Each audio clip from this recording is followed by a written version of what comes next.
Hey everybody, it's Cheryl Lawson here with our weekly Google Plus Hangout on Air. I'm very happy to have with me again Gregg Hill. Welcome, Gregg. Hello. It's good to see you again. Happy Friday. Love Friday. So today we're talking about probably my nemesis and a lot of people's nemesis in the diet and health category, and that topic is sugar.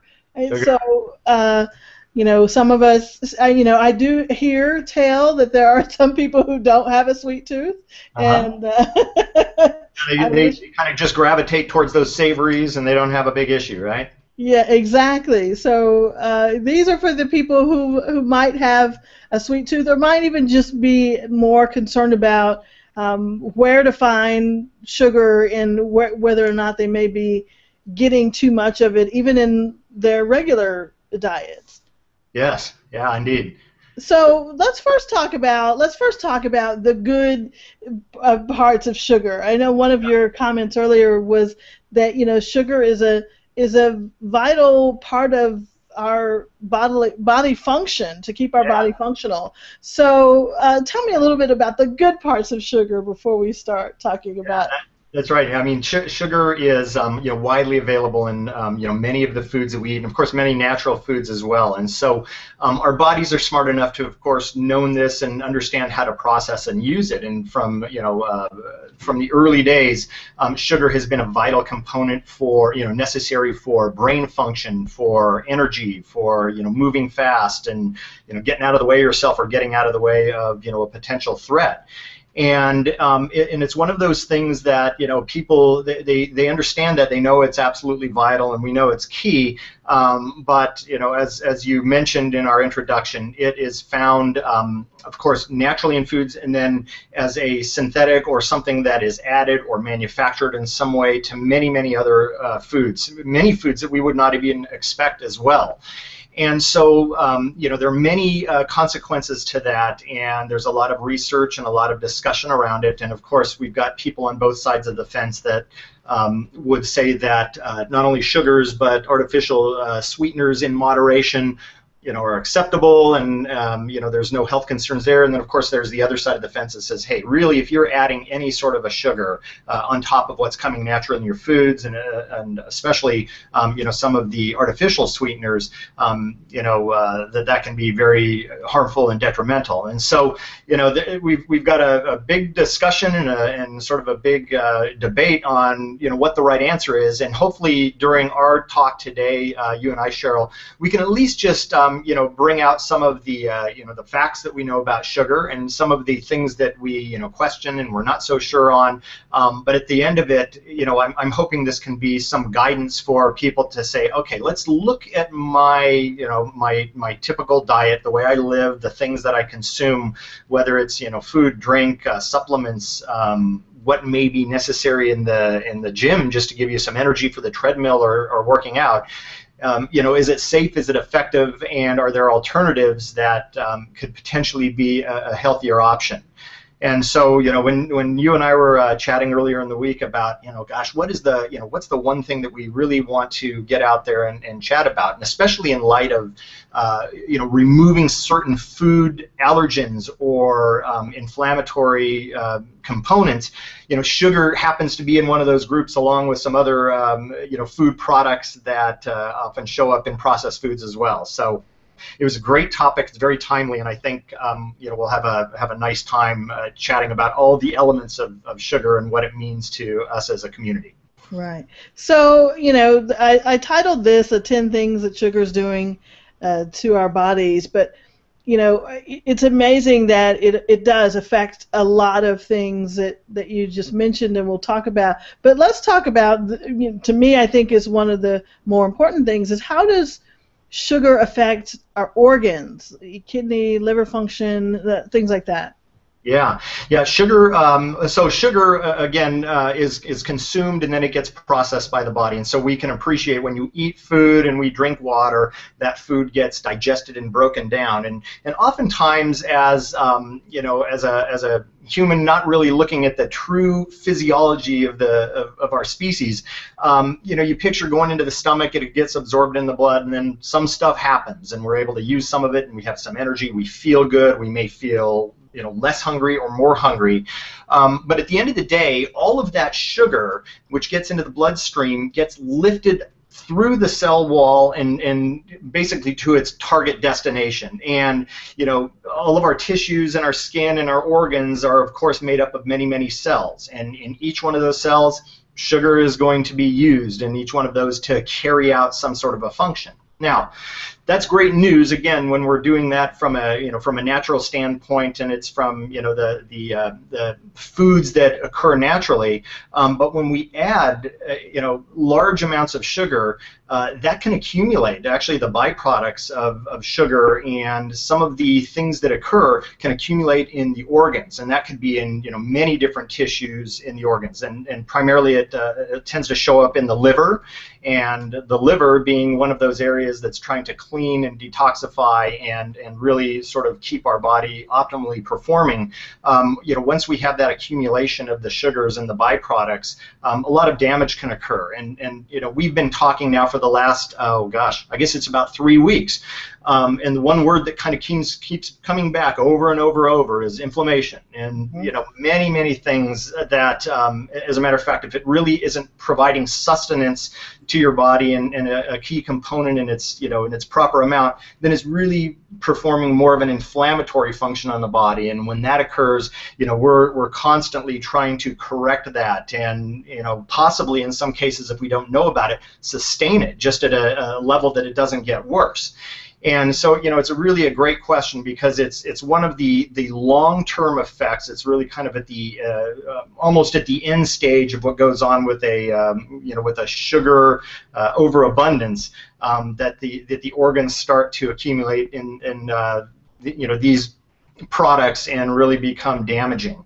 And it's really widespread. I mean, I mentioned the liver, but it really hits many other organs. As a matter of fact, some of the organs involved, the pancreas, for example, is intricately involved in helping to manage that sugar, how to produce insulin so that sugar can be lifted up into the cell to do its jobs. Well, if you've got a constant supply of added sugars and you've got a pancreas that's trying to provide, the sort of the chemicals to allow it to process, you're going to burn that engine out, and that pancreas is going to tell you that. And so, we end up having disorders and diseases, as we call them, like diabetes and fatty liver disease and metabolic syndrome, and all of these types of areas of disease are really sort of an end game to an overconsumption of sugars. And of course there's other things involved as well, but I got to tell you, as I've looked at this over the past 10 plus years, it all kind of leads back to what we're eating in our diet and how we select our foods, and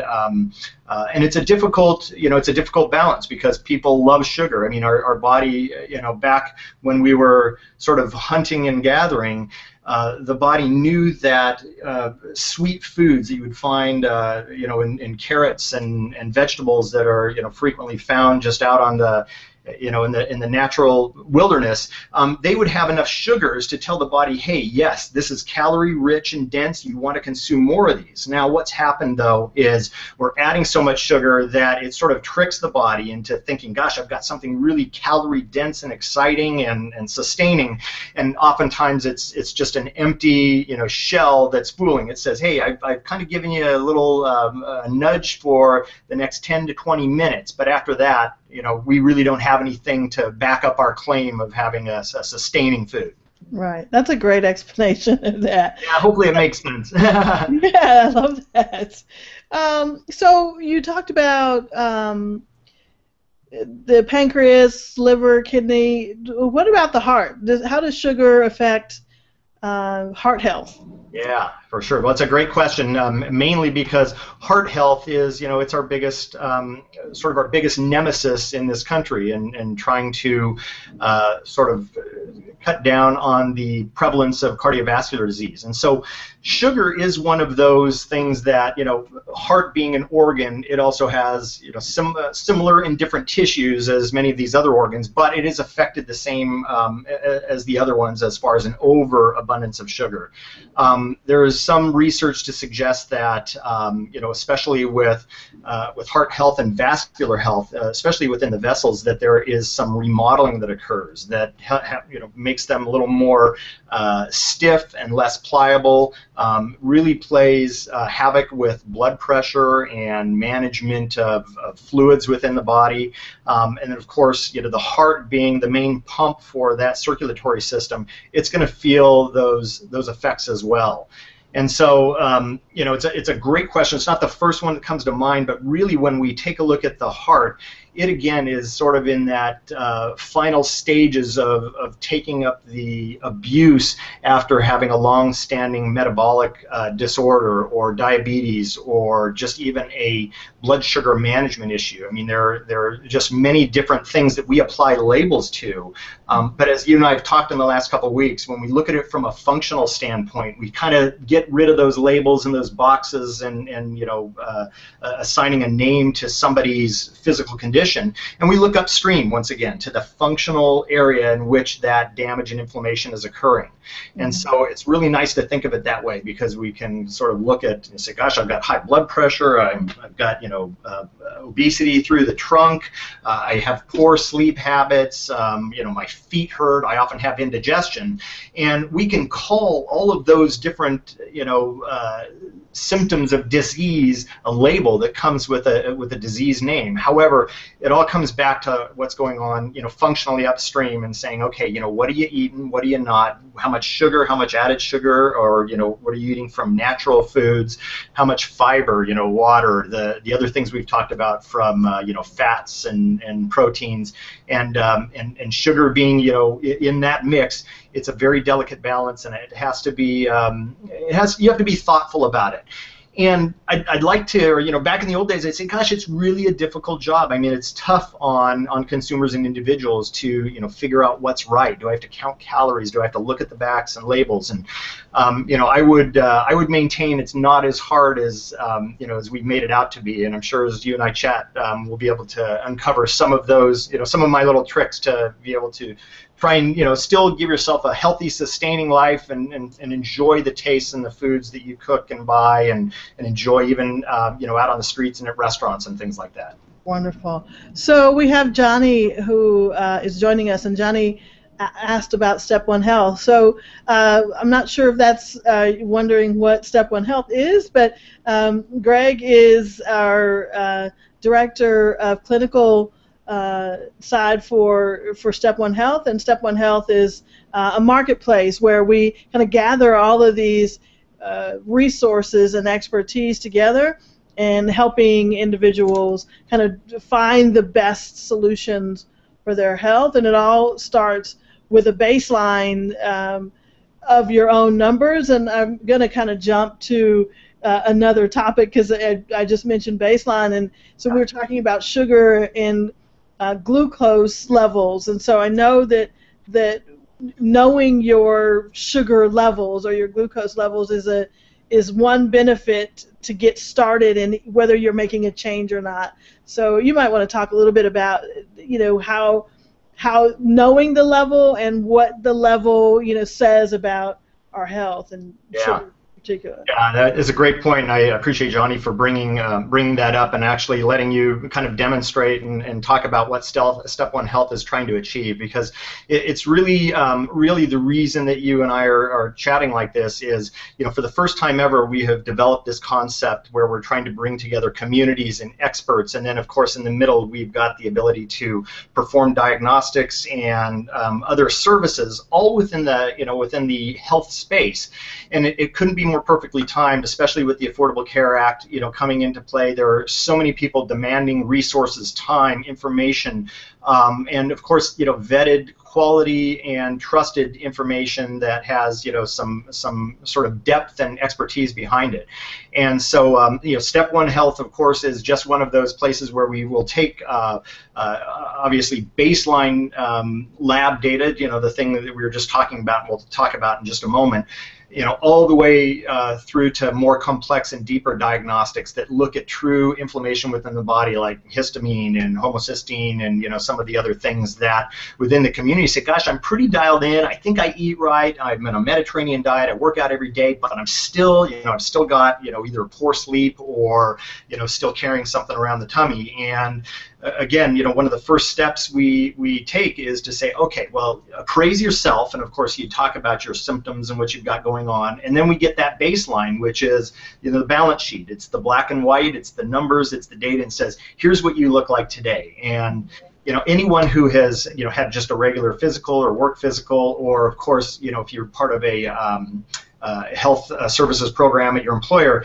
everybody kind of gets those baseline, sometimes it's 3 to 4 numbers, sometimes it's 35, and in our case it's about 65, but that glucose is always right there at the top. You kind of open that page, and it's one of those sort of bellwethers where we say, okay, from what I see here, if I've got a fasting glucose that's in excess of a certain benchmark that we put it in, right now I think we're looking at the 95 to 100 range. That often can be very suggestive as to what's going on with that individual, and we may peel away the onion skin a little bit more and find out, well, gosh, yeah, they are having a tough time with weight, sleep management. They may have some problems with reflux disorders and things like that. But it is a key indicator. It's one of the easiest ones to go to get a real quick appraisal of somebody.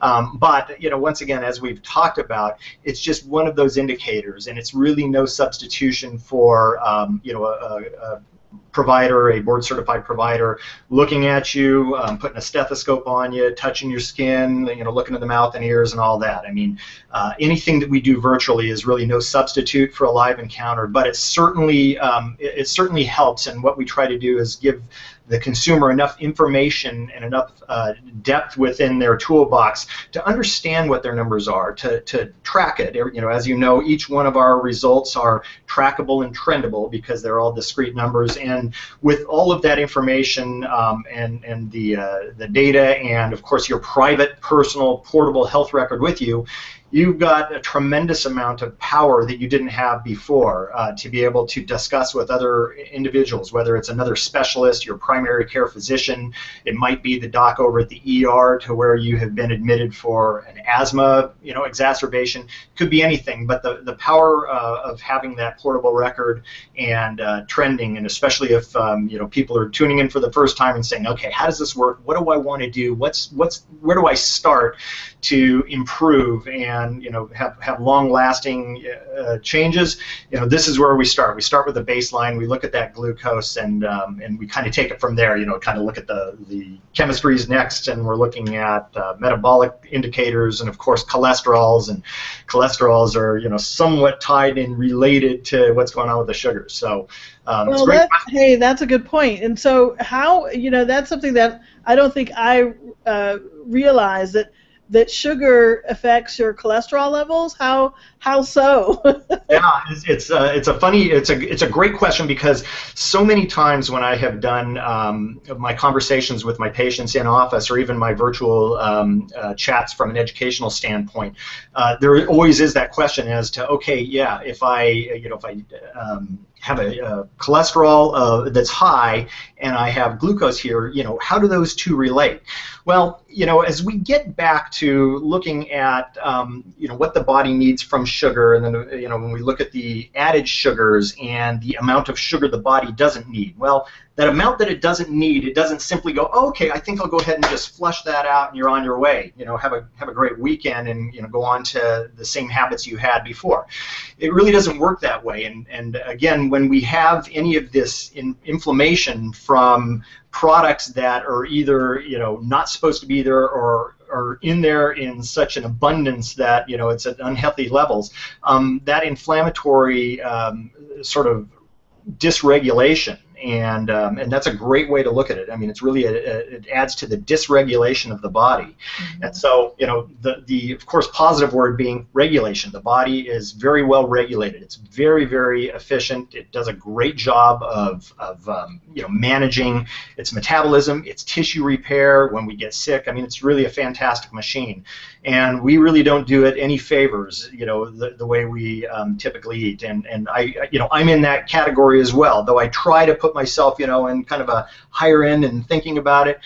It's really one of my passions and loves is to talk to people all the time about food and what's healthy and what's not.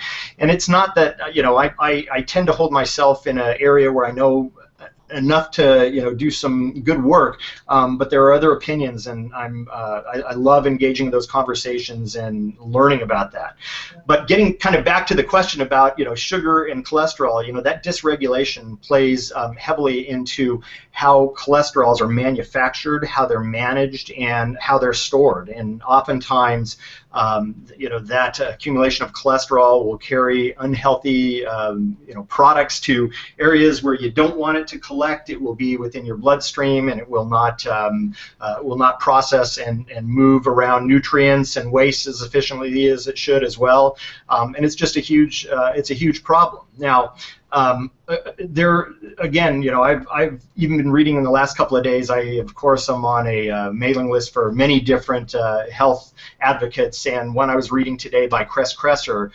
There's still a debate, as to is a sweetener healthy in some levels to some amount, artificial sweeteners. And really, at the end of it, I mean, we have just sort of two sides of this argument, and people that are within possibly industries and have other interests are going to be in a different camp as these over here. So when I give you this information, it's the best I've got from some very valuable and trusted sources, but of course there's always going to be a devil's advocate out there as well. Right.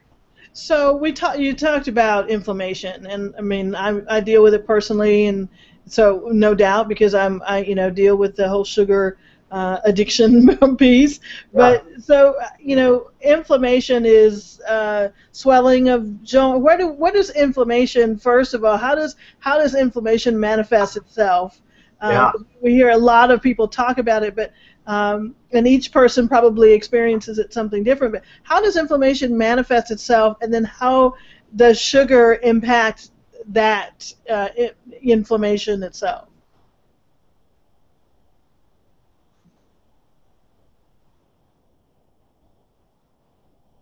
Sure. First class that is coupled with your sort of adult med is going to be a primary physiology. In the first chapter of physiology, open it up and boom, there's inflammation, talking about cascades, and it's a conversation that's clearly beyond the scope of what you and I are talking about here. But inflammation is really, again, an improper action of metabolism. And so anytime you hear the suffix on something called itis, so whether it's a sinusitis or pharyngitis or anything that's got an itis on the backside of it is an inflammatory process.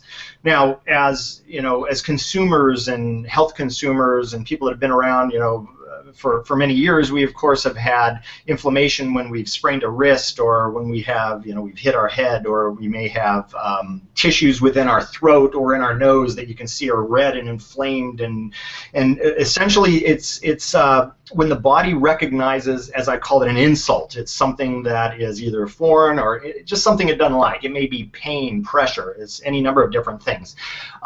It recruits many different blood products and cells, and those are all for the purpose of tissue repair. I mean, the body breaks in, as we were talking about, the body breaks into action very, very quickly to try and have that repair.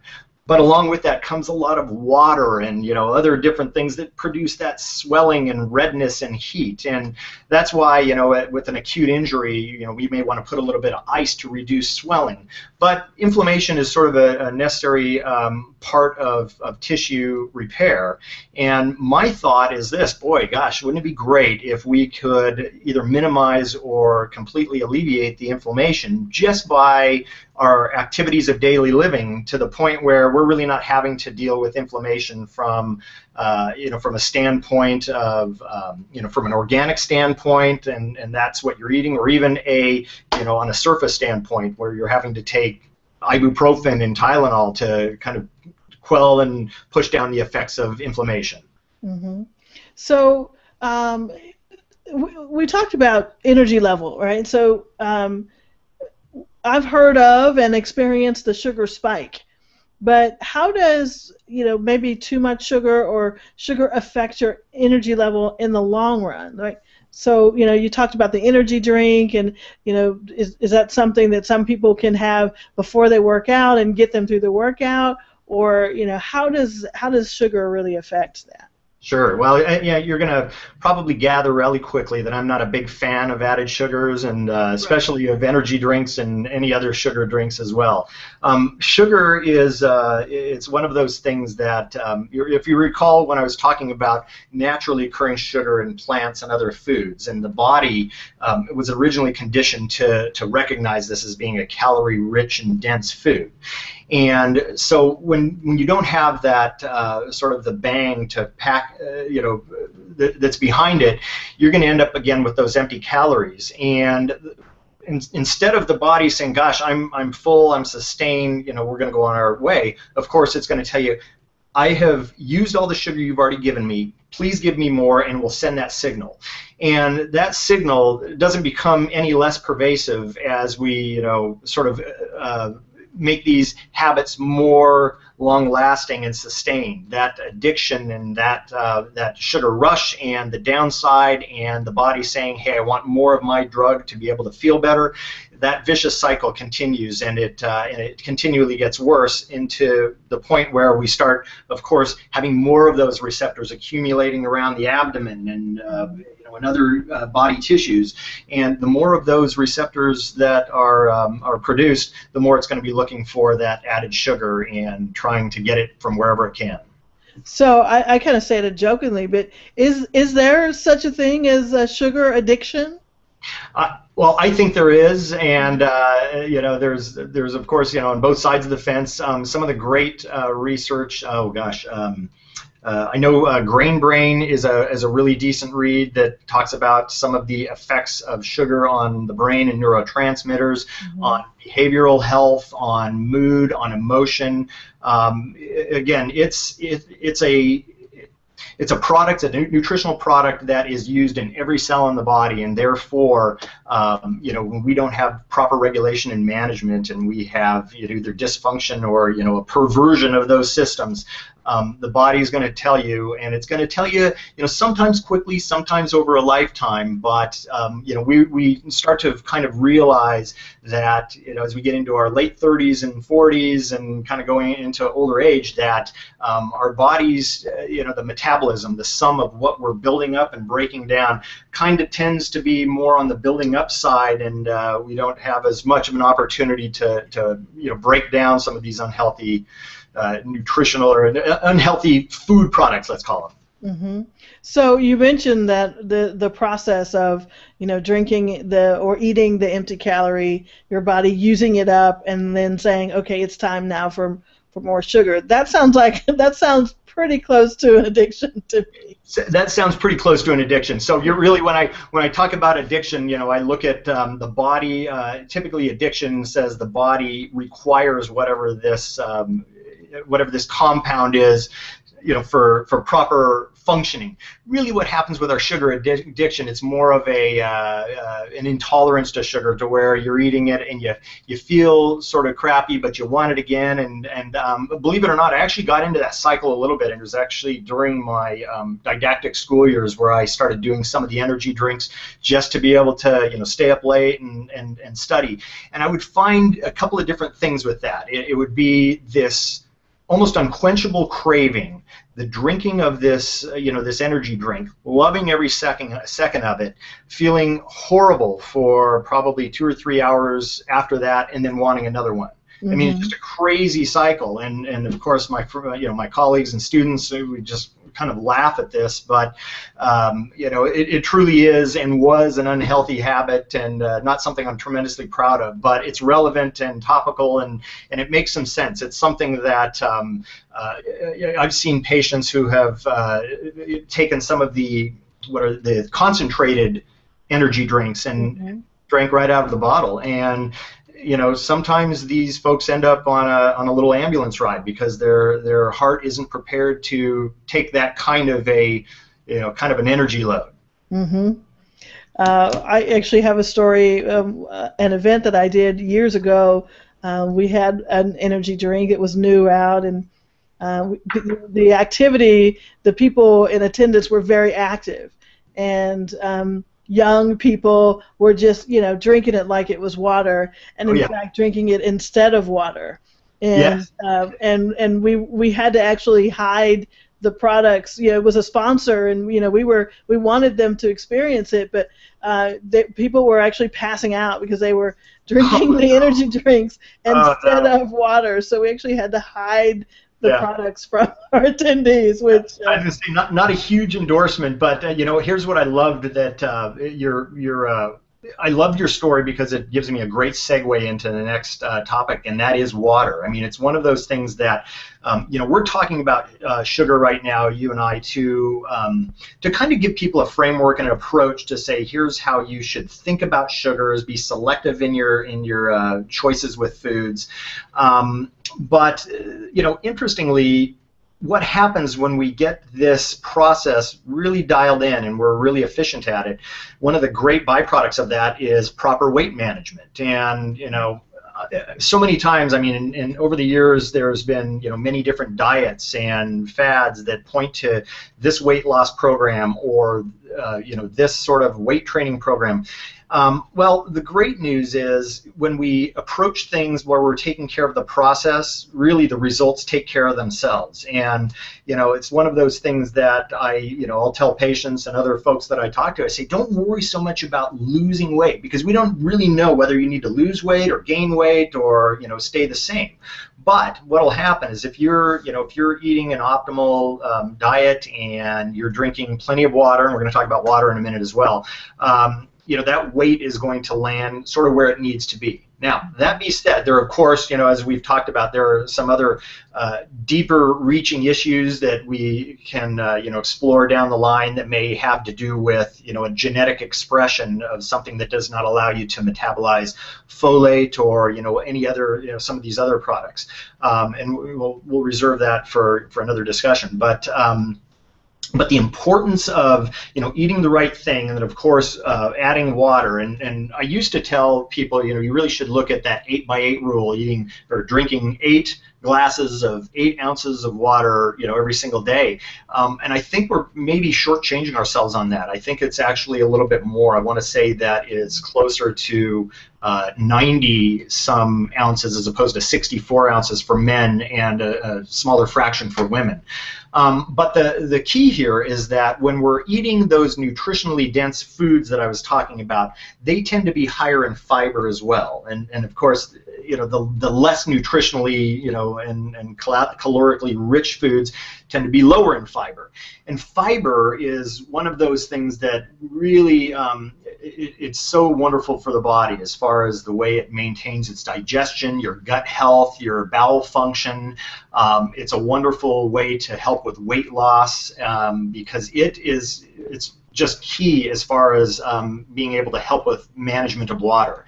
And water is one of those things, again, like we were talking about, every single cell in the body requires water, and that's why when I see people that just kind of drink a glass of water here and a glass of water there, they're not going to feel as good as somebody who's really actively keeping up with their water consumption. When you're doing that, if you're keeping up with your water consumption and you're selecting carbohydrates from fruits and vegetables that don't have added sugars, and then proteins that are lean and healthy and grass-fed and wild-caught seafoods and organic poultry, and then we talked about the nuts and seeds and avocados and the healthy fats. When you get that combo together, with the right amount of water, it just becomes just a very powerful experience in health. You know, you may not feel it day one, and oftentimes it can take a couple of weeks when somebody is sort of switching over, and there may be some detox protocol that goes in there as well. Detox may be as simple as saying, hey, let's just remove certain, possible food allergens. You know, it may be a gluten, it may be a sugar, it may be, who knows what it may be. But the combination of slowly detoxing off of some of these possible food allergens and then switching over to a more of a whole food diet, I can't overestimate how wonderfully, sustaining and beneficial that is. Right, wonderful. So there has been a lot of talk, especially in the U.S., about diabetes and the rise of it, not only amongst adults but also now amongst children. Is sugar and added sugar in the diet the one of, if not the leading cause for this trend? Yeah, I'd say it's probably one of, if not the. And again, it's we have now determined over the course of probably more than 20 years that a low-fat, or what they call a low-fat diet, isn't necessarily the healthy choice, because what had happened is fats were removed, and to sort of bring these foods to life and make them more desirable to the public, the calories were sort of supplanted in other processed and manufactured carbohydrates. And so anytime you have a carbohydrate that is manufactured, it's not natural, it's man-made, it's going to have some of those unhealthy food constituents in there that are they're just not key for optimum performance. And so food selection, when we take a look at choosing those foods, well, the rule of thumb used to be, before shopping grocery stores became as fancy as they are now, the rule of thumb used to be, walk in the door, and then if you just stay on the edges of the walls, you're going to hit sort of the dairy section, you're going to hit meat and seafood, and then there'll be vegetables, kind of over on the next wall. And as long as you stayed away from the rows down the center, you're largely safe. And I think to a great extent that's somewhat true. I mean, every aisle, it's either going to be soups and stews and rices and canned foods and cereals and breads, and it just kind of goes all the way down the line, down those middle aisles. And a whole food diet is very, very simple. I mean, at its best case, it has one ingredient, and if you are savvy enough to kind of look back at a label and you understand all the things that are in there, you're on the right track. And the minute they start putting in artificial preservatives, added sugars, things of which you don't understand you're reading, it's probably not something you want to put in your body. Right. Now, can sugar or kind of the added sugars affect your skin in any way? Huge. I'm glad you brought that up. It's one of those things that I have been working tirelessly. I of course, as you know, I've been married for 25 years to a wonderful lady. I've got four boys, my oldest one being 19 years old and my youngest one being 11 years old. And so I've got a population in the house that tends to kind of run through the stages of adolescence that trouble many adolescents. So acne, skin problems with, might be foot odor, I mean, a number of different things. Now, here's what I have found. So when we take a look at the management of disease and disorder, and so let's take acne at its simplest form, and what's called acne vulgaris. And there's so many different ways to treat acne. And if you go to a dermatologist, they may start you on a benzoate peroxide and certain skin cleaning regimens and things that may make it worse, and avoiding makeups and things that can clog. And my poor wife has been sort of beat up by an acne problem, like most people, really for her whole life. And I mean, she's just a couple of years younger than me, which means she's in the mid to nearing higher than mid 40s. So we won't be that unkind to her right now. But what I will tell you is we went through a process, as I told you, in the last year, going from many years ago, from a Mediterranean diet to a zone diet to a different things that would be higher protein, and then I went from vegetarian to vegan, and most recently looped back around into what I call a paleo, even though I'm not quite 100%. Paleo involves eating a lot of organ meat and liver, and I haven't got that adventuresome yet. But all of my meats and poultry are either organic, wild-caught seafood, grass-fed beef, and then the sugars, as I said, really just almost entirely come from fruits and vegetables, almost entirely. And lo and behold, when that change occurred in our family, my wife's acne disappeared completely. And so I wanted to find out, gosh, what's the correlation with sugar? And another area where you find sugar is in lactose. And so in milk products and dairy products are also going to have some naturally occurring sugars, but sugars nonetheless.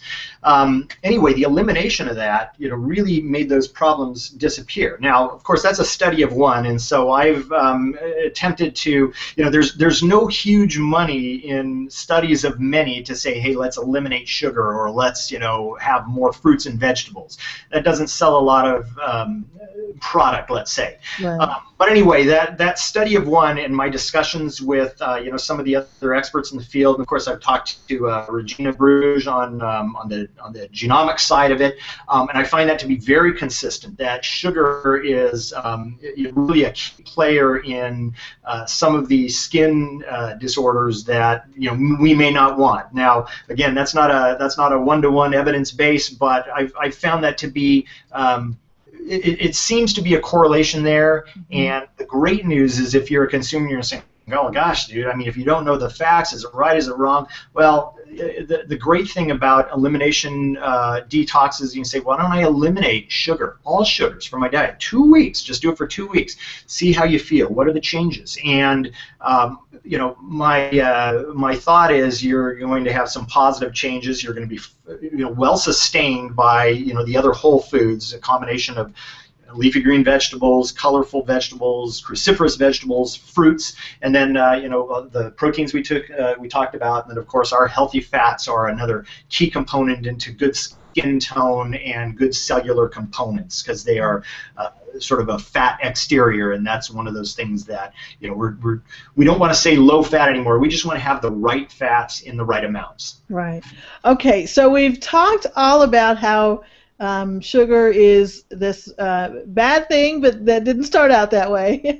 That some of the ways we're consuming it have contributed to its being this thing in our bodies now. So I guess first question, and kind of what to do about it, is how do we curb the sugar addiction, or how do we? You talked about detox and elimination. How would one start that, right? If it is an addiction, it's not going to be easy. Yeah, well, so let's think about what the difficulty is with changing any lifestyle, and so I'm sensitive to that, and I can appreciate that. If you were to tell somebody, hey, you got to cut out sugars, cut out all sugars, all added sugars, they're going to look at you and say, that's not going to happen. I get it that it's, I'm not in an optimal shape and there may be an inflammatory component, but the elimination isn't going to happen. And so I get that. And I actually know some people who are in that category, and I just got to say, hey, I got to shrug my shoulders. It is what it is, and we keep fighting the good fight. And that's all good. But, one of the ways that that is useful is to kind of do it in a stepwise program. And so much the same way as when we do therapies in the clinic, asthma is a great example where we do a stepwise. You say, okay, what's going on with your asthma? How do you feel? How bad does it get? What are the things that make it worse, better? And that stepwise means we start small. We don't just shoot a big bazooka at it. We kind of give it a small therapeutic regimen, and then we see how we do, and we increase it if we have to. Well, I would do the same thing when you're trying to detox from a sugar and say, okay, well, kind of get it straight in your mind. If you're a real heavy sugar consumer, say, I may start this coming Monday. And you may want to, live life just the way you live it any other weekend, and you may want to have a full soda and any of the other things that are the spice of life. But what I would say is, try and look at labels. So if we're going to do any label watching at all, we really should look at the back of the label, and if we've got a sugar in there, it should say sugar. It'd be, so a great example is if somebody's going to have a soda pop, and they may say, well, I like Diet Pepsi, I like Diet Coke, oh gosh, I can't do any of those because they have aspartames and, other artificial sweeteners, so I'm going to have, full fat Coke and Pepsi, but those are going to end up with high fructose corn syrup, another product that's just really horrible and not healthy for the body. But if you were to go, say, down to Mexico, just down to the Baja, and get a Mexican Coke, you're good to go. You've got, like, at least you read the back of that and you go, oh, I know what sugar is. That's something that I've heard of. And, that's one of those products. Also, I want to say Haagen-Dazs, if you're to have a full-fat ice cream, that one at least has sugar in it and not a high fructose corn syrup, because I just went through this shopping melee trying to get it for a birthday party. So trust me, I'm not going out and buying tins of ice cream, but it took a lot of label reading before I finally found that one that just had the natural sugar. So that's the first thing I might say is if you're going to choose a sugar, choose sugar. But as we start to kind of wean off, I would do it in just that way, with a wean, and that may be, here's a great example for soda pop consumption. Many people, are addicted, like you say, to the sugar, to the craving. But some people are just very oral, and they just love to be drinking something. It may be a hot coffee or water. I happen to have my water here, or it may be a soda pop, and they say that little fizz just gives me that bump I need in the afternoon. Well, one of the great things that you could try in that case are what are called these sort of flavor-infused waters. And when you look at flavor-infused waters, one of my favorites is the Archer Farms that you get at Target, back in the water section. But if you look at it, they've got a couple of different products. If you look at these ones that just have a hint of a different of a flavor, you'll see 0 calories and 0 sugars on the back of that. It's a nice fizzy drink, and it's just got a hint, almost as if you took a dropper full of like a what do you call it, the food additives, the flavorings, the extract. That's what I was trying to. So you may have a fizzy, just a club soda, and you put a little orange extract in there. It kind of brings that drink to life. So that's one of those ways that right off the bat you just say, gosh, why don't we start by changing your soda consumption, weaning off, let's change over here to a soda water. Now, interestingly, even though it doesn't have the sugar, it still can raise some problems with the enamel of the teeth, mainly because carbonation will break down what's called hydroxyapatite. So it's not a freebie. Your dentist isn't going to endorse it, but we're kind of we're in a wean and in a marathon trying to get people to the finish line feeling good and healthy and not doing it all in one day. Yeah. The second way would be just to look at anything that you're adding for sugar on anything in the form of fruit. And so if you're still eating cereal, you don't have any gluten sensitivity. Oftentimes people may have a bowl of cereal, sprinkle a little sugar over the top. Well, why don't we get rid of that and maybe just add either chopped strawberries or even possibly just any chopped berries, bananas, things like that. And I found also in cooking, you can look for sugar substitutes. When I say sugar substitute, I mean actual cooking substitute to say, well, if I'm cooking these muffins, how much pureed raspberry will bring this flavor to life. And that way we have at least a naturally occurring sugar in the proportion that it's meant to be within that fruit, and that adds to the flavor of the food. And it's it takes some work. It's a different lifestyle of cooking, but I got to tell you, at whatever age you are, it's not too early to start on. At the very least, looking at things and making some of those decisions and being a little bit more thoughtful in your choices. Because it is a transition.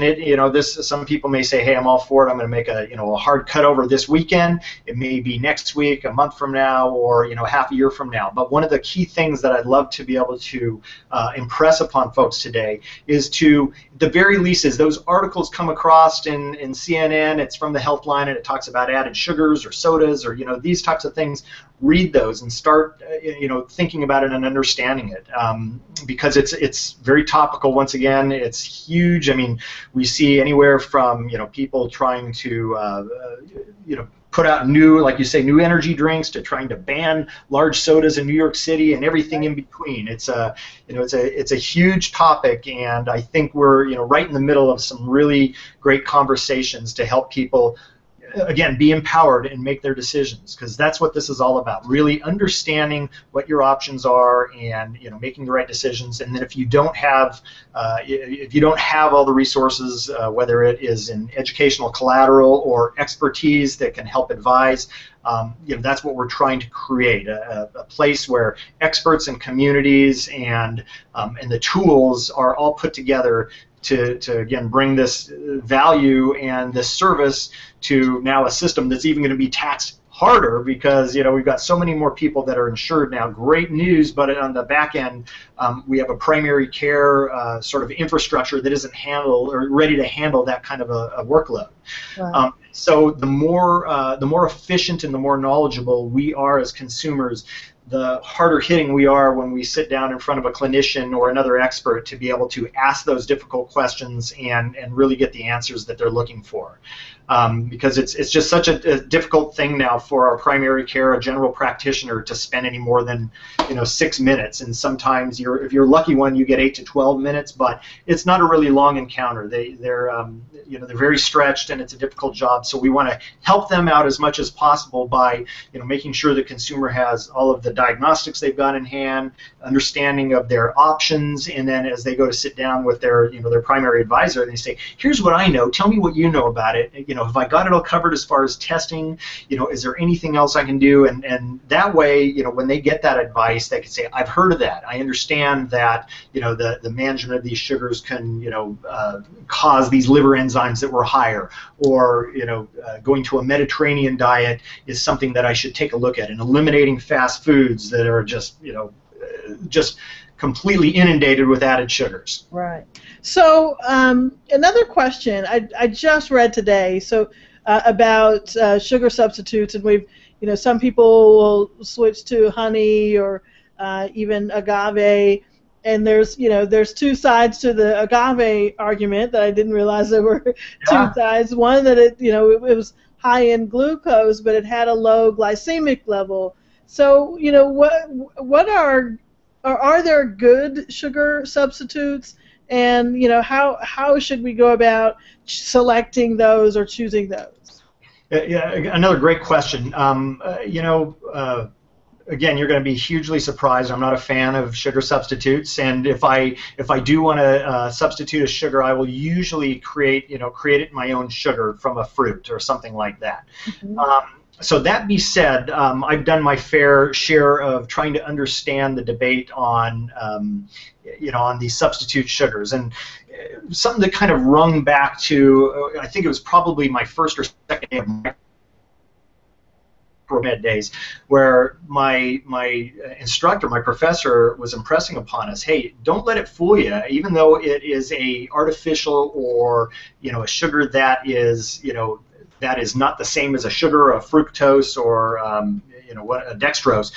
It is a sugar, and it will behave as such as well. Now, that being said, part of the reason was to kind of lower that glycemic load, but we found that even with like an agave, which is a naturally occurring syrup inside a plant that's I think it's used to make tequilas, and again, when we look at alcohols, and especially sugar alcohols, and consumption of beer and wine and other alcohols, almost no simpler sugar in the world than getting into alcohol. So that's one thing that I haven't brought up, is anybody who's saying, well, I do this in moderation, really also think heavily about what you're drinking as well from an alcoholic beverage standpoint, because that can really have a lot of calories also. Back to agave. Agave, again, is a naturally occurring substance, but when we commercialize many of these products, and that includes maple syrups and honeys, there's a lot that goes into that manufacturing process, and especially on the agave side, it tends to be more so. So I think there may be healthier agaves and less so. But if I had somebody standing in front of me and said, hey, what should I do? Should I go with agave or should I go with this? I'd say, well, I'd probably avoid that altogether, and again, kind of get back to the natural occurring sugars from fruits. Now, if you did have to buy I think stevia is one of those plant products that I think may have a more naturally occurring sort of end base when they sell it to you, so you know there's a lot less processing that goes into it, and it has become my favorite go-to if I needed to go to. But again, I'm not a huge fan. It just happens to be the lesser of some of the evils I've seen out there. Right. So when you talk about naturally occurring sugars, especially from fruit, is there too much? The smoothie in the morning and one in the afternoon. I mean, can you consume too much natural sugar as well?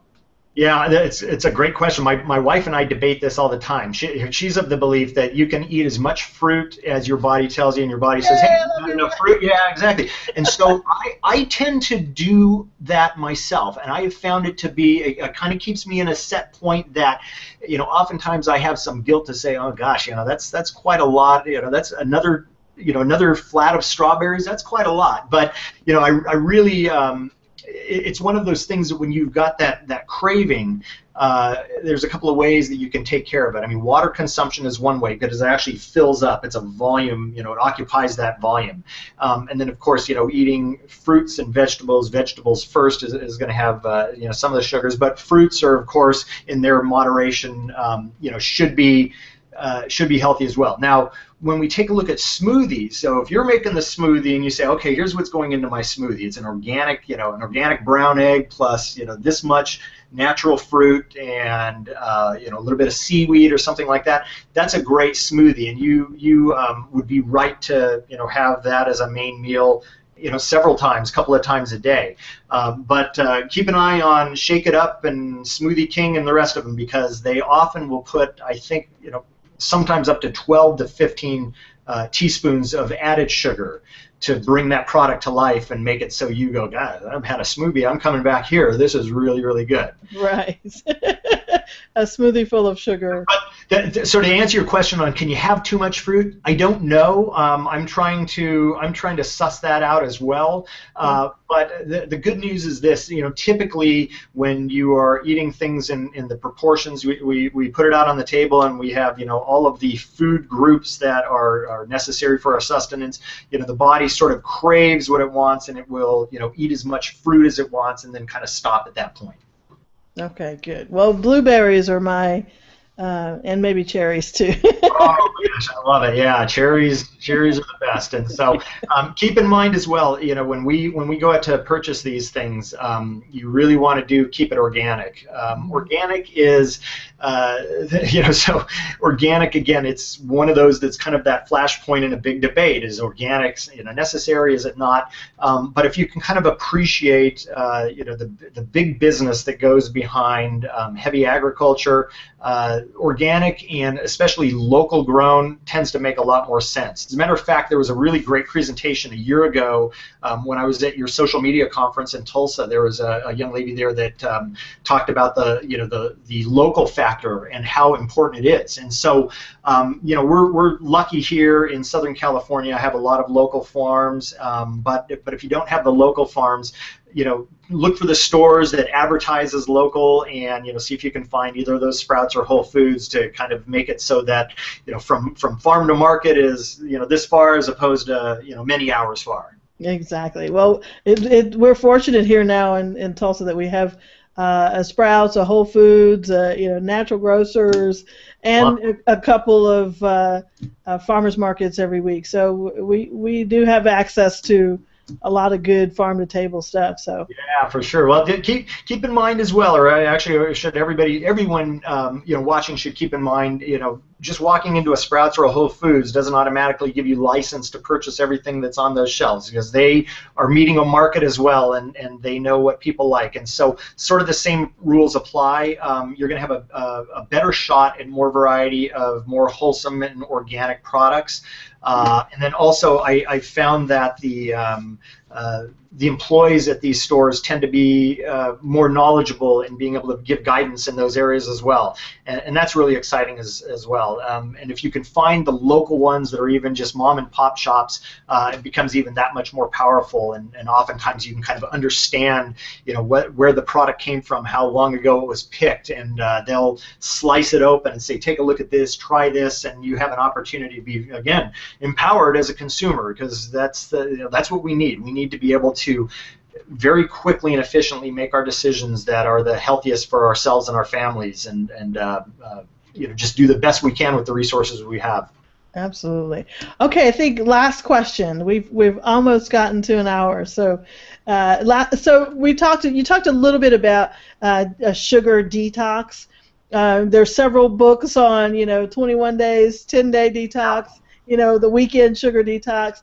Is there one that you recommend, or is there a number of days that you would recommend that people try the sugar detox? I think a 2-week mark is reasonable. What happens within about 2 weeks, and 2 weeks can sometimes be a little tough as well, because oftentimes people will start sort of a food, almost this watershed change with their eating at the same time that they start working out, and they say, gosh, okay, I'm going to hit the ground running. Here's my plan. I want to start eating right. I want to work out. I want to lose weight. And within 2 weeks, I should be able to see those results. And what happens within about 2 weeks is, during this transition, your body has become very accustomed to a caloric sort of feed that has been given to it every single day. It says, I expect this, I expect this, I expect this, and then when it doesn't get that, it says, uh-oh, I'm not getting all of this high calories, these sugars. I'm starving, I'm going to shut down. And so what it does is it kind of takes that metabolism and it slows it down, and we go, okay, are we hungry or are we not? And we get to that 2-week mark, and you look at the mirror and you look at the scale and you go, I didn't make any progress at all. I mean, this is a bunch of baloney, and it's very, very discouraging. So 2 weeks is a good mark as far as looking at food allergies, and I wouldn't call it allergies, I would call it food tolerances. Mm-hmm. But keep in mind that oftentimes 2 weeks won't be that mark to where you say, oh my gosh, my life is a completely different place. But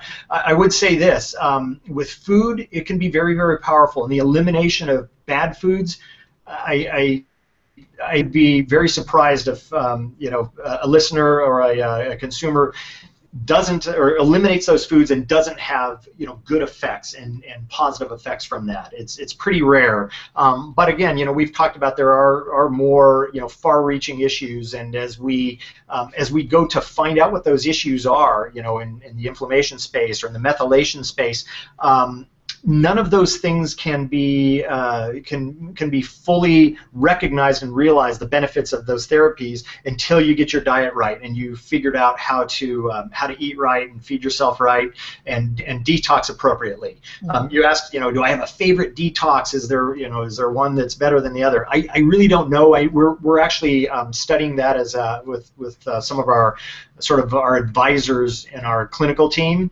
and trying to develop what the best detox is. But I do love a detox where nothing is going in, from a detox standpoint. It's really more of the elimination. Mm-hmm. And it's a little different on food.